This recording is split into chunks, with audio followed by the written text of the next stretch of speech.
야, 주간지 잠깐 봐봐. 주간지가, 자, 주간지 잠깐 봐봐.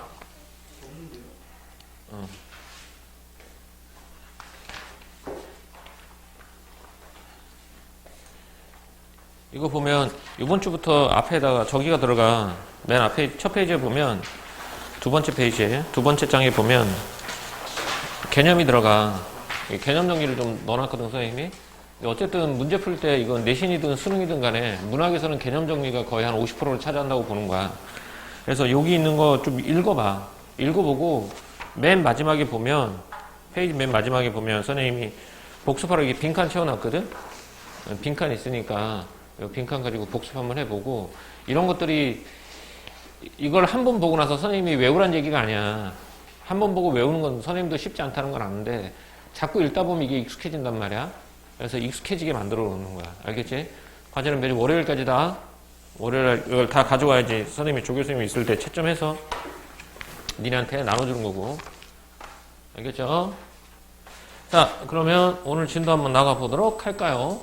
저번 시간에 이어서 이번 주까지 고전시가하고 다음 주부터는 새 교재가 들어갈 것 같죠?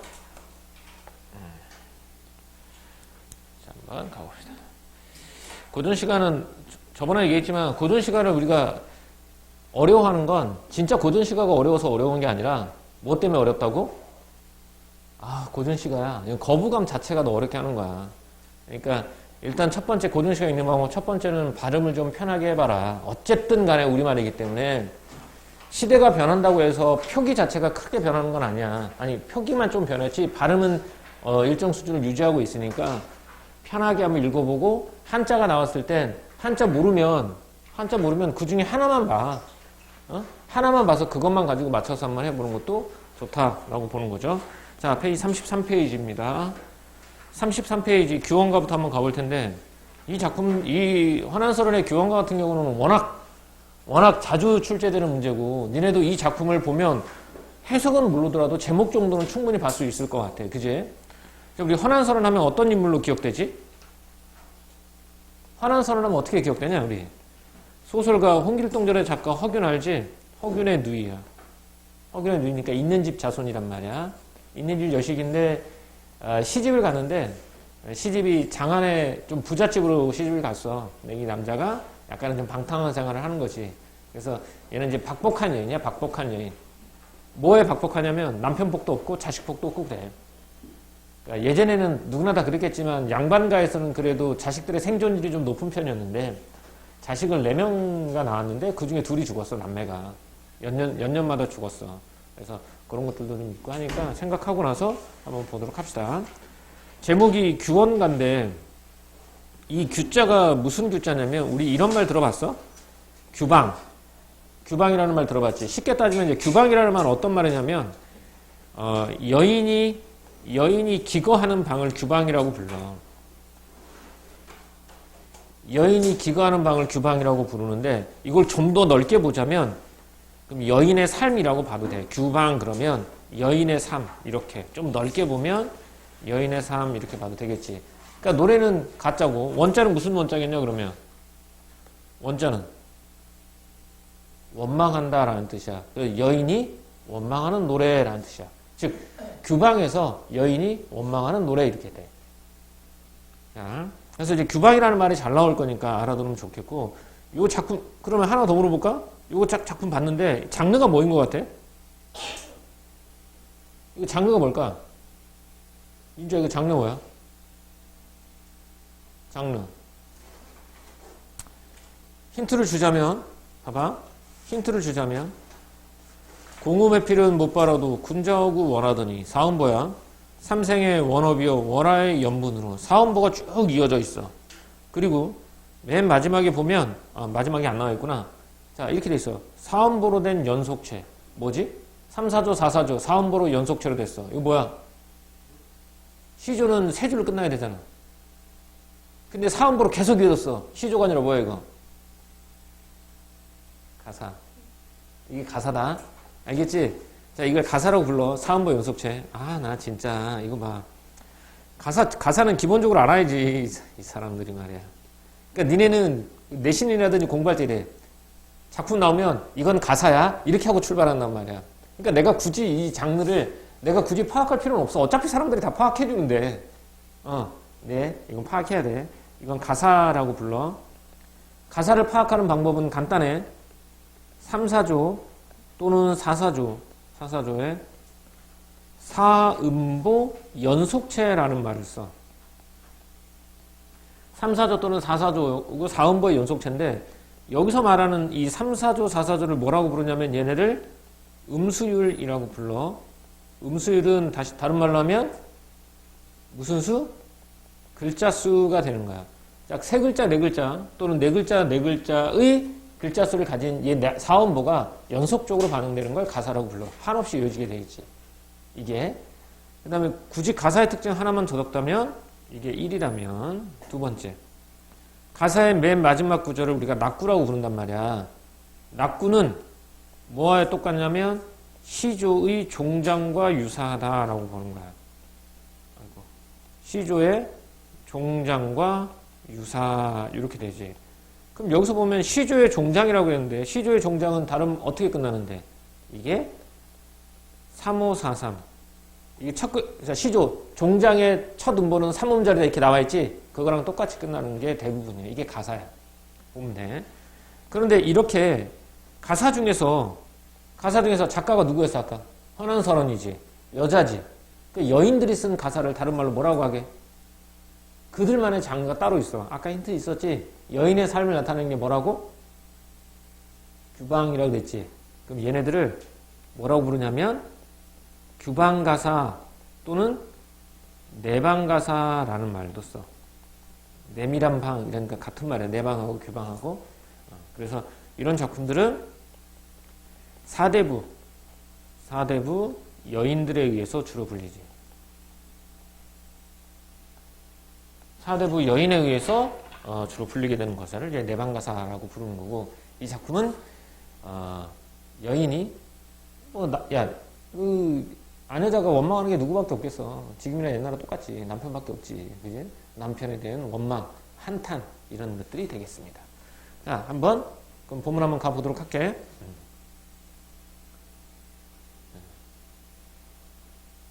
자, 가봅시다. 공후배필은 못 팔아도 군자호구 원하더니 이렇게 나와 있어요. 처음부터 어렵지. 오히려 고전시가에서 한자가 많이 나면 훨씬 어렵고 순고유어로 되어 있으면 우리가 저번 시간에 고전시가 읽는 법 배웠으니까 고유어로 나와 있는 게 훨씬 더 쉽고 이렇게 한자가 많아지면 좀 더 어려워져. 공후배필 여기서 아는 말은 뭐 있니? 배필이 뭐냐 민주야? 배필. 너는 왜 대답을 안 하냐? 야 홍석이 데려와. 그나마 홍석이가 이거 촬영하고 있는데 홍석이 보면 안 되겠다. 내가 적당히 편집할게. 홍석이가 대답은 잘하는데. 배필은 우리가 짝이잖아, 짝. 공후의 짝은 못 팔아도 했는데, 공후 들어가는 게 뭐 있을까? 공작과 후작이야. 그러면 공작과 후작의 짝은 못 팔아도 군자의 호구 원했었는데, 군자는 우리가 어딘 남자지? 호구는 호객님 할 때 그 호구가 아니라 좋은 구함이란 뜻이야. 그러니까 공작과 후작의 짝은 바라지 못하더라도 군자의 좋은 구함을 원했었는데 라는 뜻이야. 이제 군자 호구를 그냥 풀면 군자의 짝을 원했었는데 이런 뜻이야. 그러니까 내가 공작과 후작의 짝은 못 바라더라도 군자의 짝을 원했었는데 삼생의 원업이요 월하의 연분으로 라고 했어. 천천히 갈게. 삼생은 전생, 이생, 차생이야. 그러니까 삼생의 업으로라는 뜻은 그냥 쉽게 말하면 운명으로라는 뜻이야. 내 쌓은 업보로라는 뜻이야. 내가 쌓은 업보로. 업보로. 또는 월하의 연분으로라고 나와 있는데 월하의 연분에 대해서 조금만 정리를 한번 해볼게. 왜냐하면 고전시가에서 월하 또는 월하노인, 월하인연, 월하연분 이런 것들이 자주 나온단 말이야. 원래 이제 우리나라에서는 옛날 그 신화라든지 설화에 보면 뭐 초월적인 존재들 되게 친근하게 부르는 경우가 많아. 그죠? 도깨비도 약간 친근하게 그려지기도 하고 또 아이를 점지해주는 신이 누구지? 그래, 무슨 할머니? 삼신할머니. 이렇게 나오잖아. 그러니까 삼신할머니는 이제 아이들의 탄생을 주관하는 식이 삼신할머니라면 결혼을 주관하는 신이 있어. 그걸 누구라고 불러? 월화노인이라고 불러. 그래서 일반적으로 우리가 이제 월화노인 그러면 이게 이제 결혼을 주관하는 신이야. 남자친구 맞나 보다. 결혼을 주관하는 신 이렇게 돼. 월화노인. 그런데 이게 월화노인이 이런 의미도 쓰이지만 또 현대 소설을 읽다 보면 또는 이제 고전 소설을 읽다 보면 전혀 초월적인 존재가 나올 상황이 아닌데도 불구하고 월화노인이라는 말을 쓸 때가 있단 말이야. 그러니까 월화노인 결혼을 주관하는 신 이렇게도 쓰이지만 이것과 관련해서 다른 말로 중매쟁이를 뜻하기도 해. 그래서 중매쟁이가 월화노인이라는 말도 써. 그럼 여기서 월화의 연분은 인연이잖아. 그러면 월화의 연분으로 그러면 얘는 다시 말하면 이런 뜻으로 해석할 수 있겠지. 결혼할 인연으로 라는 뜻이야. 즉, 내 전생의 업이요. 결혼할 인연으로 라는 뜻이야. 그러니까 이 말을 하면 그냥 운명적으로 라는 뜻으로 해석해도 되겠지? 자, 다시 갑니다. 공작과 후작의 짝은 못 빨아도 군자의 좋은 구함을 원했었는데 내 업보 또 결혼할 인연으로 장안의 유협 경박자를 꿈같이 만나서 라고 했어요. 자, 여기서 또 하나 한번 해볼게요. 시조나 가사를 읽다 보면 이런 말이 되게 잘 나와요. 장안이라는 말이 나와요. 장안에 들어라고 했죠? 장안은 다시 말하면 뭐가 될까요? 장안을 다른 말로 바꾸면, 요즘 말로 바꾸면 장안은 바로 사대문 안을 뜻해. 그러니까 사대문 안을 뜻한다는 건 다른 말로 하면 서울을 뜻해. 서울, 한양. 옛날엔 지금은 서울 하면 서울이 되게 크지만 예전에 한양 그러면 그 사대문 안에만 한양이라고 불렀단 말이야. 그러니까 장안 그러면 한양. 아니면 다른 말로 하면 수도 서울 이렇게 되는 거야. 수도 서울 이렇게 되겠지. 장안에 유협이면 유자는 우리 유람 갈다 할 때 유자야. 놀 유자란 말이야. 협은 남자를 뜻해. 그러니까 장안의 유협 경박자야. 그러니까 장안 한양에 놀러 다니는 남자 경박자 가벼울 경자 얇을 박자 가벼운 남자를 뜻이야. 그러니까 요걸 정리해보면 장안유협 경박자는 요즘 말로 하면 한량을 꿈같이 만나서 라는 뜻이야. 자, 장안에 노는 가벼운 남자를 꿈같이 만나서 꿈처럼 만나서 당시에 용심하기라고 했는데 용자 무슨 용자? 야, 저 정도 용자는 알아야 되지 않냐? 도현아 무슨 용자냐? 몰라요. 심자는 무슨 심자냐? 그래, 마음씨 쓸용자야, 쓸용자. 그래서 장안에 노는 남자, 가벼운 사람을 꿈같이 만나서 당시에 용심, 마음쓰기가 살얼음 디디는 듯 했다라는 뜻이야. 그러니까 그 당시 남편을 대하는 게 살얼음 디디는 듯 뒤에 생략된 말이 조심스러웠다. 이렇게 되겠지. 살얼음 디디는 듯 조심스러웠다. 라고 했죠. 자, 이제 여기 이제 도현이가 아는 거 나와. 구구단을 외자, 구구단을 외자. 3호. 도현아, 3호. 28. 그래요. 그럼 3호 28이면 15살, 16살 이런 뜻이야.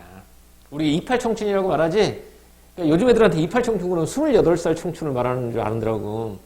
근데 28 청춘은 28에 16, 16을 말해. 그래서 저번에 그 선생님이 가끔 얘기하잖아. 우리가 동서고금, 서양과 동양을 그 막론하고 고전들에 보면 사랑 때문에 목숨 거는 인물들이 몇 명 나오지. 정말 누가 있냐? 사랑 때문에 목숨 거는 애들. 서양에. 그렇지. 로미오와 줄리엣. 동양에서는, 우리나라에서는 사랑 때문에 죽음을 각오하는 여자가 있지, 우리도. 그렇죠. 춘향이. 그래서 춘향의 나이, 로미오와 줄리엣의 나이 몇 살이라고? 16살. 니네보다 어린 거 아니야? 그럼 16살. 사랑 때문에 목숨 거는 나이죠. 그러니까 옛날엔 그런 거고 지금이 아니지. 그렇죠. 그래서 15, 16 겨우 지나 천연여질이 이런 절로 인해 천연여질은 타고난 아름다움이야. 천연여질. 타고난 아름다움을 말해. 타고난 아름다움. 천연여질 이렇게 되지. 타고난 아름다움이 절로 일어나니 이 얼굴 이 태도로 백년기약하였더니 라고 했는데 얼굴은 이거 그냥 얼굴이라고 하면 되는 거고 얼굴의 뜻이 뭐라고요? 이 페이스가 아니라고 그랬지. 이 당시에는 뭐라고? 모습. 그래서 이 모습이라는 뜻이 되겠죠. 그래서 이 모습과 이 태도로 백년기약하였더니 이제 백년기약이 뭐죠? 이건 알지? 시원아, 백년기약이 뭐냐? 100년의 기간을 약속했대. 쉽게 말하면 무슨 약속? 결혼의 약속이겠지. 결혼의 약속을 하였더니 이런 뜻이야. 그렇게 해서 이제 결혼 약속을 한 거야.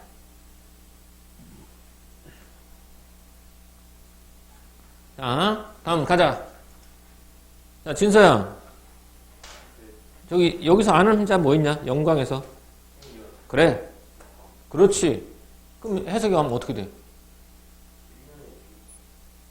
1년이라는 말은 없잖아. 해의 빛이잖아. 그러니까 뭐겠니? 빛과 같은 세월이란 뜻이야. 연이 연이 훌훌 하고 지나가 버리고 조물이라고 했어. 조물이 뭐지? 조물은 바로 조물주를 말해. 그러니까 조물주니까 얘는 이제 신이지. 조물주가 다시 하는데 여기 일이 있잖아. 밑에 뜻 있지? 시기가 많아 이런 뜻이야. 자, 빛과 같은 세월이 훌훌 지나가고 조물주가 시기가 많아서 봄바람과 가을물이 배올에 푹 지나듯 이런 뜻이야. 배올에 푹 지나듯. 올이라는 말은 그 천을 짤 때 세로로 된 그 줄을 올이라고 불러. 올이 풀렸다라고 하잖아. 이 세로 줄. 가로줄을 낫이라고 불러. 그렇지? 그러면 배올에 푹 지난다는 얘기는 옛날에 이제 배틀에서 이제 배를 짠단 말이야. 그러면 일단 배를 짜려면 일단 뭐가 있어야 되니? 실이 있어야 되지. 그렇지? 그럼 이제 실을 만드는 방법은 두 가지가 있네. 일단 우리나라에서는 비단은 뭘로 만들죠? 누에 똥꼬에서 실 뽑아서 만들지. 그게 비단이야. 누에 똥꼬에서 실을 뽑아서 만드는 거야. 그게 실을 만들어. 또 하나는 어디서 만들지? 실을? 우리나라는 비단옷만 입었던 게 아니잖아. 목화시에서 그 솜 있지? 솜 뽑아가지고 이렇게 막 해서 둘둘둘 말아가지고 실을 만드는 거야. 그럼 이제 실을 만드는 게 이제 물레를 돌려서 이제 실을 만든단 말이야. 그 실을 만들어서 그 실 가지고 이제 뭘 해야 돼? 천을 짜야 되지. 그럼 이제 배틀이 있어. 배틀. 이 싸우는 배틀 말고 배를 만드는 틀. 그래서 본 적 있을 거야. 발로 밟으면 다 이렇게 막 집어넣고 또 발로 밟고 이렇게 집어넣고 천을 짠단 말이야. 그 배올의 북 모양으로 나무가 이렇게 되어 있는데 나무 모양으로 되어 있는데 끝에 실이 달려 있어. 그래서 세로들 사이에 지그재그로 가로로 들어가는 게 이게 배올이야. 그래서 이렇게 하지. 착각, 슉, 착각, 슉 이렇게 집어넣잖아. 이거 지나가는 게 북이인 거야. 그래서 배올 사이에 지나는 북처럼 이런 뜻이야. 그래서 봄바람, 가을물 그러면 얘는 세월이라고 봐도 된단 말이야. 봄바람, 가을물, 세월이 배틀에 북 지나가듯 한다라는 얘기는 매우 빠르게 지나간다라는 뜻이야. 자, 배올에 북 지나듯 그러면 이 말은 무슨 뜻이냐면 매우 빠르게 라는 뜻으로 해석하면 될 거야. 매우 빠르게 배올에 북이 지나가듯 한다. 설비나는 어디 두고 눈설자 그러니까 눈과 같은 피부, 꽃과 같은 얼굴 어디 두고 면목가정 되었구나 라는 뜻이죠. 보기 싫게 됐냐 이거야. 그러니까 15, 16살 지나니까 타고난 아름다움의 절로 일어났어. 그래서 이 모습과 이 태도로 결혼 약속을 했는데 세월이 배올 사이에 북 지나듯 이렇게 빨리 지나가 버린 거야. 그래서 꽃과 같은 얼굴 어디 두고 이제 보기 싫게 되었구나. 내 얼굴을 내 모습이라고 했지 아까. 내 모습을 내 보고니 어느 님이 날 사랑할 소냐라는 뜻이야. 시 하나 나오지? 자, 괴다 그러면 무슨 뜻이라고? 괴다 그러면 괴다가 아닌 것처럼 보이냐? 괴다 그러면 사랑하다라는 뜻이야. 그렇다면 내 모습을 내가 보고니 어느 님이 날 사랑하겠는가라는 뜻이겠죠. 자, 그러면 누구 탓인 거야? 누구 탓인 거냐? 내가 못생겨진 탓인 거잖아. 그래서 어느 님이 나를 사랑하겠는가? 라고 해서 내 탓이라고 봐요. 그래서 이걸 사자성어로 하면 수원 수구. 누구 숫자야? 누굴 원망하고 누굴 탓하겠는가? 라는 뜻으로 되겠죠. 자, 일단 여기까지야. 여기까지 한번 해석 한번 해보도록 합시다. 여기까지 한번 해석해 보도록 하자. 자, 다시 한번 편하게 읽어볼게요. 자, 가자. 공작과 후작의 짝은 바라지 못해도 어진 남자의 좋은 구함을 원했었는데 전생의 업으로 결혼할 인연으로 장안에 노는 남자 가벼운 사람을 꿈처럼 만나서 당시의 마음쓰기가 살얼음 디디는 듯 조심스러웠다.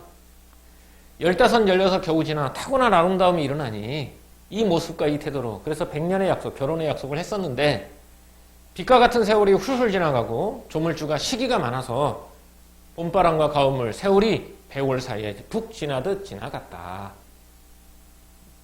매우 아름다운 얼굴 어디 두고 보기 싫게 되었구나. 내 모습을 내가 보느니 어느 님이 날 사랑하겠는가 이렇게 된 거야. 그래서 이 남자가 어디 간 거야? 이 남자 어디 갔어? 집 밖으로 떠돌아는 거, 밖에 나간 거야. 기생집 다니고 이렇게 다니는 거지. 자, 빨리 와, 빨리. 자, 다음 가볼게요. 옥창에 심은 매화 몇 번이나 피었다 졌나라고 그죠? 야, 매화가 몇 번이나 피었다 졌다라는 거는 그만큼 뭐가 지나갔다는 거야? 그렇지, 세월이 지나갔다는 얘기야. 그러니까 여기서 매화는 뭐 지조, 절개 이런 걸 뜻하는 게 아니라 뭘 뜻해? 시간의 흐름이야. 남편이 집 나갔다 그래서 중력주군에 남편이 기생집을 찾아간 거야. 그래서 창밖에 심은 매화가 몇 번이나 피었다 졌냐 이런 뜻이야. 이 옥창이라는 말이 나오는데 보통 이제 옥창이라는 말이 나오면 우리는 이제 창은 창이잖아. 근데 앞에 옥이 붙으면 접두사처럼 쓰여. 그래서 앞에 옥하고 뒤에 무슨 말이 붙잖아. 그럼 이 말은 앞에 관형어처럼 쓰여. 어떻게? 예쁜이라는 말도 쓰이지만 또는 여인의라는 말도 쓰여. 그러면 옥창 그러면 여인의 방 창문을 옥창이라고 부르는 거야. 옥수 그러면 고운 손이라는 말도 쓰이겠지만 여인의 손이라는 말도 쓰여. 자, 창에 심은 매화 몇 번이나 피었다 졌는가. 겨울밤 33 그거 말고 교재 그건 주간지잖아. 겨울밤 차고 찰 때 자국눈 섞어치고 라고 해서 그러면 겨울밤을 차고 칠 때 자국눈을 섞어치고 여름밤 길고 길배 구준비는 무슨 일인가 라고 했을 때 문맥상 구준비는 좋은 거야 나쁜 거야? 진수야 너 좋은 거 아니 나쁜 거 아니? 그래. 그래서 여름달은 길고 길데 구준비는 무슨 일이며 겨울밤 차고 찰 때 자국눈은 섞어치고 있다는 거야. 두 개상 문맥상 나오죠? 그럼 얘네들 뭐라 그래? 화자의 심리와 조응한다라고 보면 되겠죠? 저 새끼 저거. 심리와, 내가 선생님도 잘 몰랐는데, 가끔 이제 촬영하고 인코딩 하려고 그래. 돌려볼 거잖아. 그치? 돌려보잖아. 그럼 선생님 되게 친절하게 말하고 있다고 생각한다, 나는.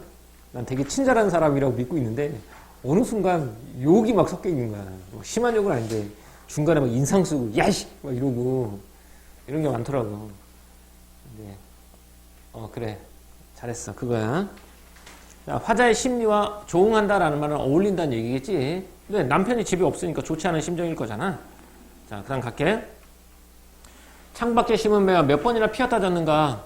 겨울밤 차고 탈 때 자국눈 섞어치고 여름날 길고 길째 구준비는 무슨 일인가. 내 마음과 같구나 이렇게. 삼춘화류 호우 시절에 경물이 시름없다. 삼춘화류라고 하면 삼춘 봄 3개월을 말해. 봄 3개월은 몇 월일까? 민주야 찍어. 어차피 모르잖아. 3, 4, 5. 그러니까 이때는 양력을 쓰지 않고 음력을 썼으니까 음력으로 하자. 몇 월일까? 자, 윤영아 찍어. 몇 월? 4, 5, 6 음력인데? 음력 4, 5이면 누군데? 너 얘기 안 하고 왔어 데스크에? 끊었네. 왔다 그래.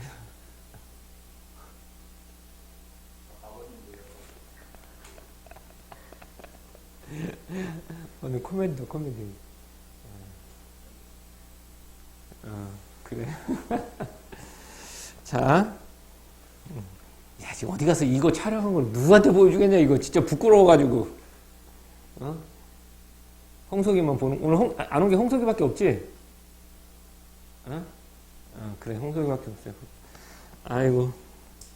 자, 음력이니까 지금이 음력으로 몇 월이야? 1월이 지났지? 이제 1월이 지난 거잖아. 그래서 다음 주 토요일? 일이 입춘이야. 다음 주 토요일인가가 입춘이란 말이야. 그러니까 입춘이니까 지금이 좀 있으면 봄이야. 그래서 음력으로 1월, 2월, 3월. 이 봄이라고 봐. 그러니까 봄 3개월이라 그래. 그냥 봄 3개월. 봄 3개월 좋은 시절에 경물이 시름없다라고 했으니까 경물은 경치. 경치가 시름없다? 그러면 생각 없다. 즐길 생각이 없다라는 뜻이야. 이렇게 해석하는 경우도 있고요. 근데 여기는 사람마다 해석하는 부분이 다른데 여기 뒤까지 해석하고 해줄게 내가. 봄 3개월 좋은 시절에 경치가 생각이 없다. 왜 생각이 없겠냐? 남편이 없으니까 혼자니까 생각이 없다. 이런 뜻이야. 근데 이렇게 해석하는 경우도 있고요. 또 반대로 이렇게 생각하는 경우도 있어요.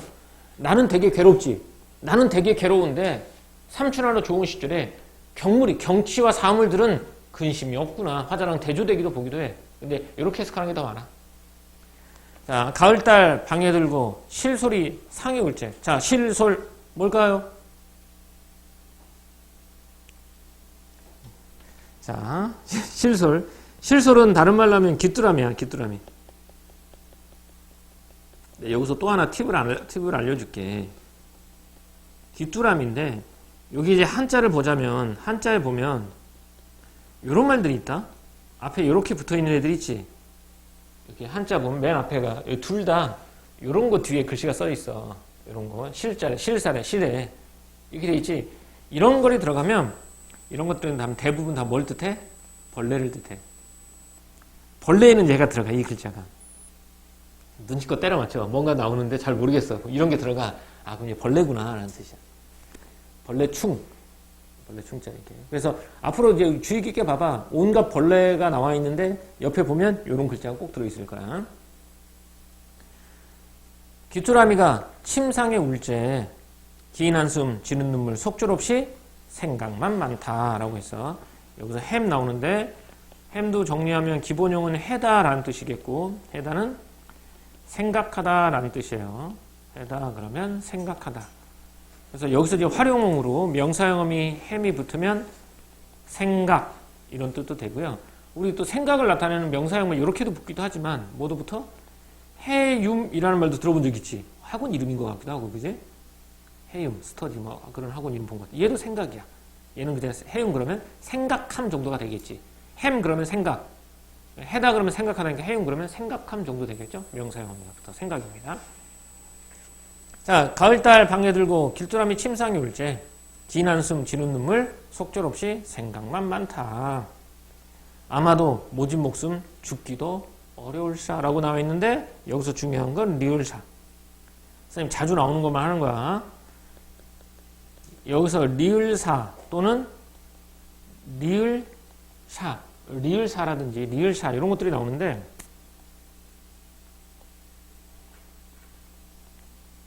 리을샤, 리을셔 이렇게 나오는데 얘는 뭐뭐구나 라는 뜻이야. 감탄형음이야. 감탄형음이 뭐뭐구나 이렇게 돼. 자, 그럼 가보자. 아마도 모진 목숨 죽기도 어렵겠구나. 어렵구나 이렇게. 도려 풀처했니? 아까 해다가 무슨 뜻이라고 그랬니? 시원아 해다가 무슨 뜻이라고 했어? 해다? 생각하다니까. 그럼 돌이켜 풀어 생각하니 이렇게 해서 어이하리야. 야 이렇게 해서 어이하리. 이렇게 슬픔만 하고 있어서 어이하리. 정신 차려야 되겠죠? 그래서 청등을 돌려놓고 녹기금을 비스듬히 하라. 녹기금이니까 검은 거야. 푸른 등을 돌려놓고 검은 거를 비스듬히 하나. 병렬한 곡조를 시름을 따라 섞어서 타니라고 했어. 병렬한 곡조라고 했으니까 병렬하는 뭐 꽃화자가 있어도 꽃이 아니라 얘는 그냥 악곡이야. 악곡. 악곡. 이런 말로 하면 노래. 자, 그러니까 요거 쉽게 말하면 저렇게 볼 수 있겠죠. 자, 실현 당했어요. 실현 당했어. 그래서 막 슬퍼. 막 슬퍼. 그죠? 선생님 잘 알아요. 실현을 많이 당해봐서. 자, 너무 슬퍼. 그래서 그러다가 내 처지만 생각하다가 야, 이렇게 내가 진짜 죽기도 어렵구나. 그러다가 야 그래 뭐해 이렇게 해서 뭐하니? 어? 그래서 뭐해 노래방 가자. 그래서 노래방 가서 신나게 노래를 부르는 거야. 청등을 돌려놓고 검은 거를 비스듬히 앉아. 앉고 뭘 부르겠니? 내 여자친구가 친구랑 바람이 났단 말이야. 그러면 이 김건모의 잘못된 만남 부르며 시름을 거기다 섞어서 딱 하면서 노래를 부르는 거지. 시름을 다 떨치려고 섞었다니. 근데 그 소리가 어때? 소상강 밤비에 대나무 소리가 섞여 들리는 듯하고 화표천년에 벼락이 운이는 듯하다라고 했지. 이게 듣듯이 나오는 얘는 비유거든. 직유법이란 말이야.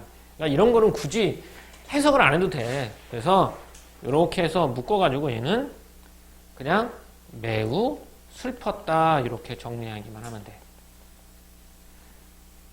어쨌든 소상강 밤비에 대나무 소리가 섞여 들리는 듯하고 화표천년에 이별하기 우는 것 같다. 그렇게 슬펐다. 이렇게. 자, 한번 가보자. 그래서 이제 검은 걸 타고 노래 부르는 거야. 자, 복습이야. 민주. 숫자 무슨 숫자야 이거? 그래. 앞에 뭐가 붙었지? 옥이 붙었지. 그럼 옥이 붙으면 뭐가 된다고?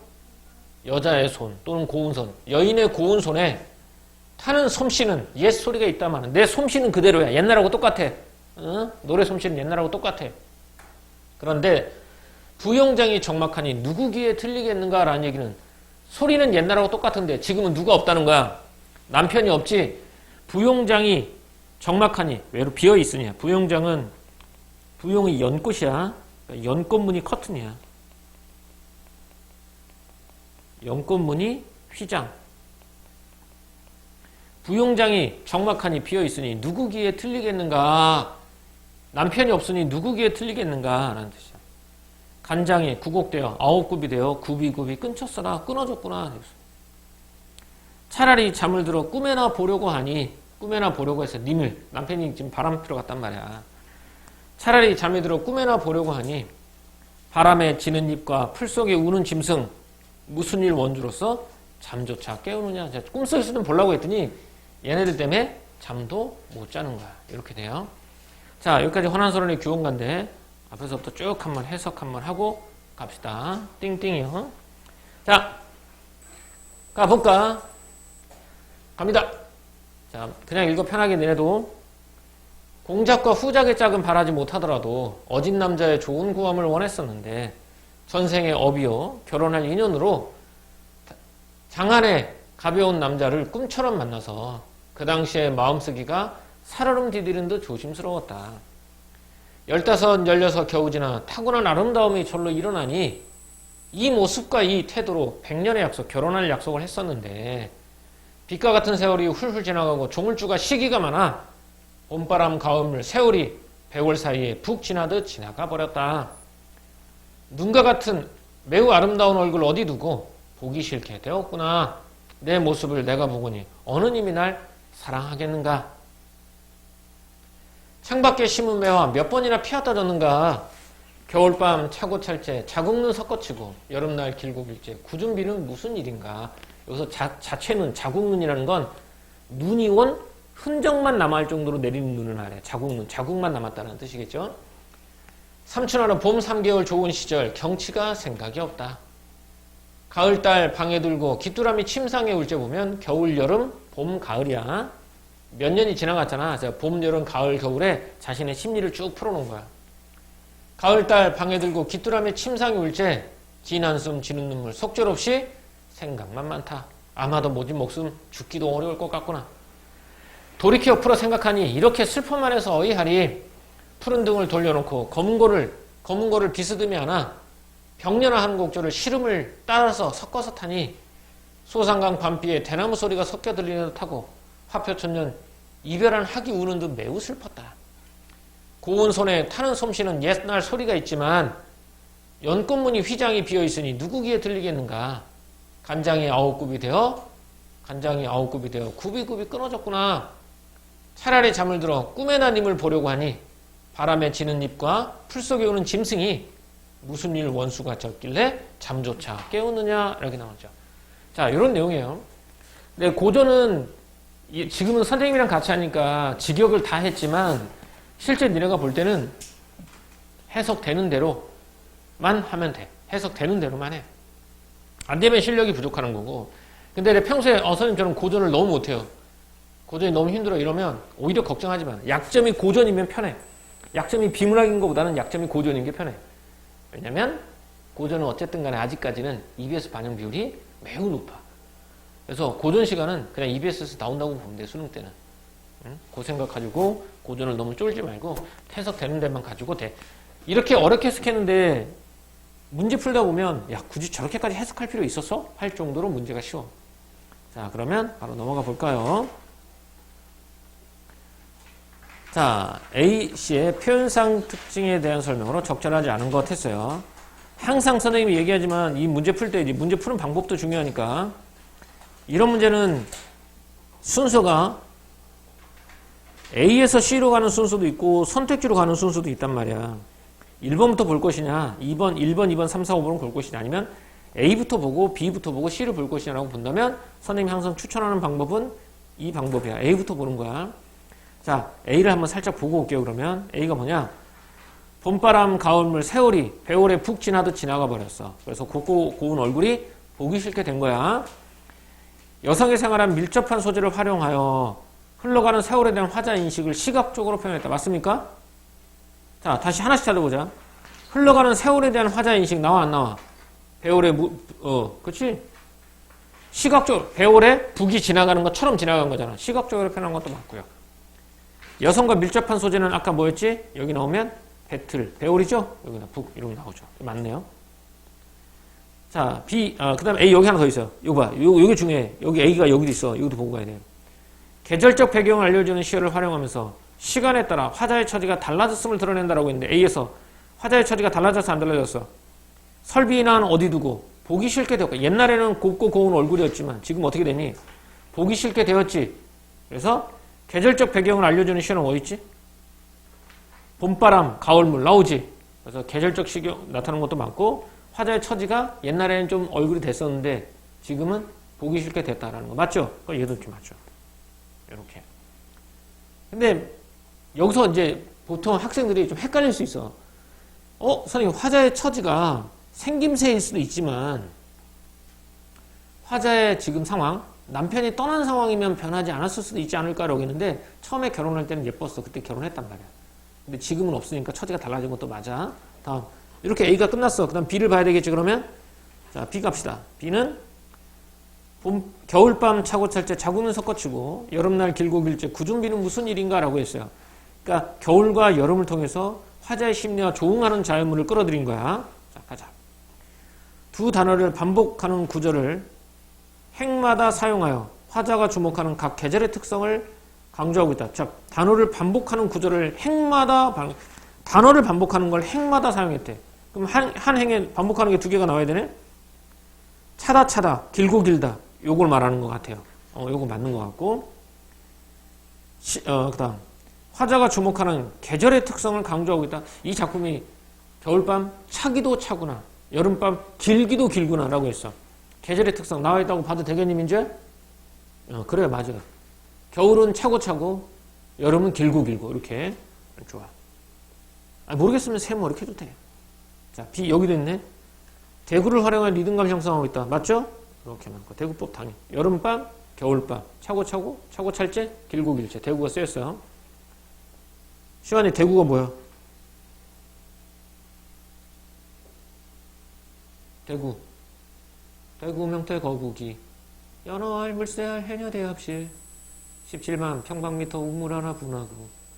그거는 아니겠지요. 대구 뭐야? 그거 맞아요. 오, 알았어. 맞네. 자, 여기서 말하는 대자는 대응하다라는 뜻이고요. 다른 말로 하면 짝을 이루다라는 뜻이야. 똑같다 이런 뜻이 아니야. 그 다음에 구는 뭐가 되냐면 이어절 이상이야. 이어절 이상을 구라고 불러요. 그러면 이어절 이상이 서로 뭘 이루는 거야? 짝을 이루는 거겠지? 그럼 뭐이 짝을 이루는지 한번 가보자. 자, 겨울밤과 여름밤의 짝을 이루고요. 차골찰제와 길고 길제가 짝을 또 이룹니다. 자국눈과 구준비가 짝을 이루고 요것도 서로 짝을 이루죠. 그러니까 같은 게 반복이냐 다른 게 중요한 게 아니라 짝이 맞느냐 안 맞느냐가 중요한 거죠. 자, 이 대구 맞죠? 좀 생각보다 답이 또 많이 읽어봐야지 답이 나오네. 그 다음 B 여기도 있네요. 계절적 배경 알려주는 시어를 활용하여 시간에 따라 화자의 처지가 달라졌나? B 볼까? 화자의 처지가 달라졌나? 처지 달라졌어 안 달라졌어? 정말 달라졌나 안 달라졌냐? 안 달라졌죠? 그럼 여기가 틀렸네. 그래서 화자의 처지가 달라지지 않았다 해서 이렇게 보는 게 맞아요. 그래서 답은 몇 번이다? 4번. 이렇게. B 정도에서 답이 나왔죠? 그러니까 이런 것들을 잘해야 돼. 문제 풀면 문학에서의 작품은 넓게 보서 주제를 파악하는 게 제일 중요하고 문제 풀 때는 될 수 있으면 선택기는 최대한 잘라서 보는 게 되게 좋아. 여기서 잘라주는 건 A, A, B, B, B 이렇게 잘라보는 것도 좋지만 또 하나는 앞뒤를 잘라보는 것도 좋단 말이야. 슬래시 앞쪽은 표현법이고 뒷부분은 내용이니까 우리는 표현법보다는 쇼는 내용에 따라서 더 포인트를 맞춰주는 게 좋아. 근데 이것도 계절적 배경을 알려주는 시어를 활용하니까 여기서 잘렸어. 근데 계절적 배경에만 초점을 맞추면 뒤에 거 틀릴 수 있단 말이야. 근데 화자의 처지가 달라졌음을 보여준다라고 있으니까 봤는데 화자의 그 님과 이별은 화자의 심리와 조응하는 자연물들이 계속 나오는 거야. 좋았을 때가 없단 말이야. 그러니까 틀렸다는 걸 알 수 있죠. 이렇게 해서 31번의 답은 4번이 되겠죠. 오케이? 이렇게. 문제 이런 식으로 풀어가. 얘도 마찬가지야. 32번도 이렇게 푸는 게 맞다 그랬지. 이렇게 풀면 안 되니까 기억부터 먼저 볼게요. 그리고 선택지를 먼저 보는 게 아니라 항상 기억이 나오면 앞으로 넘어가서 기억을 먼저 봐야 돼요. 왜 그러냐면 기억을 먼저 안 보고 이 선택지를 먼저 보면 이 선택지에 맞춰서 기억을 자꾸 보게 돼. 그러지 말고 글의 흐름상 기억의 의미를 먼저 보고 나서 그걸 머릿속에 정립을 해놔야 돼. 그래야지 안 헷갈리는 거야. 자, 기억이 뭡니까? 기억. 꿈같이 만났대. 앞에 볼까요? 장안의 유혁, 경박자를 꿈처럼 만났대. 그치? 이거는 뭘 말하지? 그 남편과의 만났을 때 상황을 말하는 것 같아요. 꿈처럼 만났다고 했으니까 기억하자. 흐릿한 기억 때문에 혼란스러운 화자의 심정이니? 이건 아니죠. 님과의 만남에 대한 기대에서 요거 조금 세모. 이미 일어난 일에 대한 회상. 요건 맞죠? 꿈같이 그 당시에 만났으니까. 인연의 우연성에 대한 얘도 그냥 세모. 이렇게 비슷하니까 이렇게 되겠죠. 빨리빨리 넘어가. 왜냐면 이거 가지고 옳고 그름을 판단하면서 시간을 보내면 안 돼. 모의고사 풀 때 시간이 시간이 부족한 사람들의 가장 큰 특징은 물론 이제 글을 천천히 읽고 읽는 방법을 잘 몰라서 이런 것도 있겠지만 결국은 고민이야. 고민하다가 시간 가. 고민할 바에는 세모. 이렇게. 바로 니은 갈게요. 니은. 차라리 잠을 들어서 꿈에나 보려고 했던 이거지. 남편이 지금 집을 나갔단 말이야. 너무 그리운 마음에, 보고 싶은 마음에 꿈에서라도 보고 싶다라는 뜻이야. 자, 그거 뜻이죠? 가보자. 니은. 현실에서는 화자의 문제가 해결할 수 없어서 선택하는 방법이다. 이거 맞는 것 같은데? 자, 망각에서 비롯되는 것도 아니고 곧 일어날 일에 단정하고 있는 거 아니에요? 단정 아니죠. 보려고 하니까. 재회의 필연성에 대한 화자의 우려? 반드시 만날 것에 대한 걱정? 아니지? 답은 몇 번이에요? 2번. 이렇게 쉽게 나오죠. 그러니까 여기서 고민해봐야 결국 답은 엉뚱한 데서 나온단 말이야. 그러니까 고민하는 게 가장 나빠. 고민되면 세모가 많아도 돼. 답은 확실히 떨어져. 문학은 특히 문학은 답이 잘 안 나오면 그냥 주제로 대충 작품의 주제만 연관시켜 보면 답이 잘 나와. 문학은 그렇게 어려워할 건 없어요. 비문학이 어려운 거지 문학은 어렵지 않습니다. 자, 여기 보기는 이제 나도 있으니까 나 읽고 한번 가볼까요? 나 읽고 한번 가봅시다. 자, 작자 미상이죠. 작자 미상이다라는 게 있다면 이 작품은 누가 만들었다고 짐작할 수 있다? 작자 미상은 대부분 다 뭐? 그래, 서민계층. 서민계층이야. 서민계층 아니면 기생. 이 기생들은 양반을 상대로 한 작품에서는 작가가 분명히 자기 이름을 쓰기도 해요. 하지만 기생들도 뭐 서민계층이 들어가기 때문에 글을 모르는 사람도 있었어요. 작자미상도 많습니다. 작자미상은 서민계층 하면 기생이고요. 그러면 요거의 장르는 뭐겠냐? 자, 힌트. 자, 이번엔 장르 한번 맞춰보자. 힌트. 일단 서민계층 힌트 중에 하나야. 첫 번째가 세 줄로 되어 있어요. 한 줄, 두 줄, 세 줄이 되어 있어요. 그죠? 세 줄인데, 마지막 세 번째가 삼음절로 이루어져 있죠. 그런데 여기까지는 뭐야 그러면? 여기까지는 시조. 여기까지는 시조야. 시조인데 봐봐. 제 위에 우뚝선 소나무 아니면 제 위에 우뚝선 소나무 바람 불 적마다 흔덕흔덕 사음보로 똑딱 떨어지지가 않아요 실은. 그리고 마지막에 비정상적으로 좀 길어졌어. 자 무슨 시조? 그렇죠. 얘는 시조 중에서도 무슨 시조에 해당한다? 사설시조에 해당한다라는 거야. 그래서 얘는 사설시조가 되겠습니다. 사설시조는 다시요. 구성은요. 3장 구조는 똑같아요. 3장. 초장, 중장, 종장이야. 3장 중 2구 이상이 비정상적으로 길어진 형태야.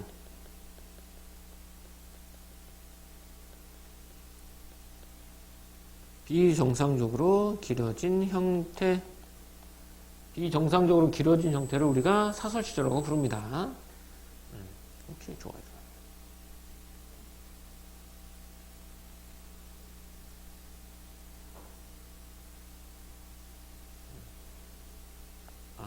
보여줘야 되나? 됐지, 영훈아? 자, 제 위에, 쟤는 이제 언덕이라고 말해. 우리가 박달재, 뭐, 할 때 제자, 고개 제자야. 고개 위에 우뚝선 소나무, 바람 불 적마다 흔덕흔덕, 흔덕흔덕. 개울에 섰는 버드나무, 무슨 일 좋아서 흔들흔들. 이렇게 되는 거죠.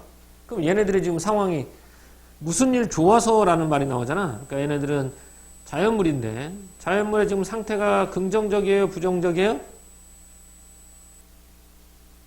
긍정적. 그래요. 자연물은 긍정적인 상태를 보여주고 있는 것 같아요. 다음 임을 그리워하여 우는 눈물은 옳거니요. 님은 그리워 우는 눈물은 맞아. 입하고 커는 어이 무슨 일을 쫓아서 후루룩 삐죽 하나니라는 얘기지. 그러니까 님이 그리워하면서 슬퍼하면서 입을 찡그리고 있는 모습이 되겠죠? 이렇게까지만 봐. 자, 바로 가자. 그러면 이제 마지막 문제가 하나 남아있죠? 요거 보기는 문제 하나 더 있니? 문제가 왜 하나가 없는 것처럼 보이지? 자, 가난에 감사한 내용으로 적절하지 않은 것에서 얘는 외적 준거니까 어쨌든 간에 보기를 완전 꼼꼼히 읽어봐야 돼요. 자, 보기부터 읽을게요. 가난은 이별에 대한 서로 다른 대처를 보여준다. 얘는 이별에 대한 서로 다른 대처를 보여준대요. 가해 화자는 바로 허난설의 규언가죠. 외부와 단절된 채 자신의 쓸쓸한 내면에 몰입하고 자신의 슬픔을 주변으로 확장한대요. 나의 슬픔을 주변으로 확장한대. 내가 슬프니까 주변도 슬픈 거야. 나의 화자는 외부 대상의 모습에서 자신과의 동질성을 발견하고 슬픔을 확인하면서도 슬픔을 분출하는 자신의 우스운 모습을 주목한다라는 거야.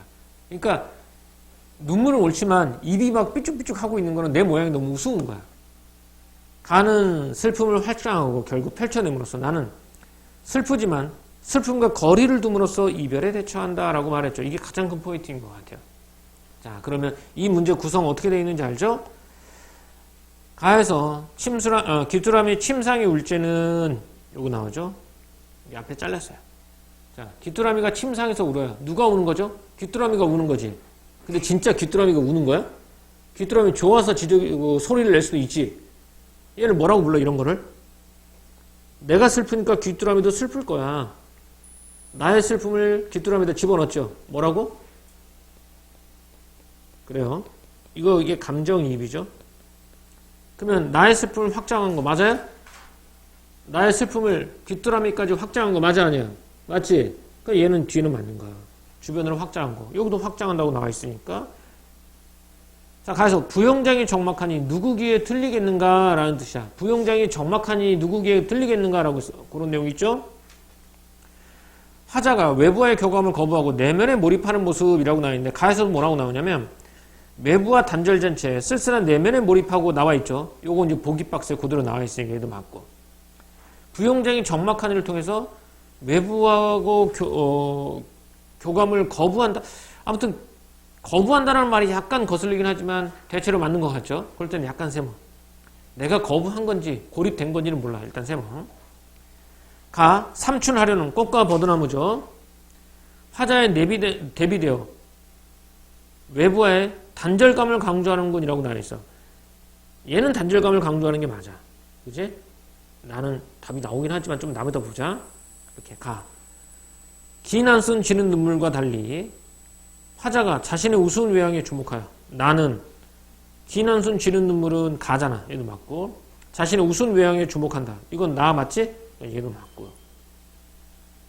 나에서 화자는 소나무가 바람을 쬐고 흔덕거리는 모습에서 자신과의 동질성을 반득한다. 나도 이렇게 흔들흔들하고 있으니까 동질성 반증한다고 나왔죠? 동질성을 발견하는 나에서. 그래서 모습에서 여기 뒷부분 여기 있는 거 맞고 그 맞고. 답은 4번이 되겠죠. 여기 틀렸어요. 외부의 단절감을 강조하는 건 나가 아니라 뭐였죠? 나가 아니라 바로 가가 되니까. 그래서 답은 4번이 돼요. 이렇게. 됐습니까? 이렇게 해서 한 작품 해치웠고요. 다음 작품도 역시 또 어렵습니다. 윤리율곡하고 요거. 그러면 좀만 쉬었다가 1시 5분에 요 뒤에 거 이어서 하도록 하겠습니다.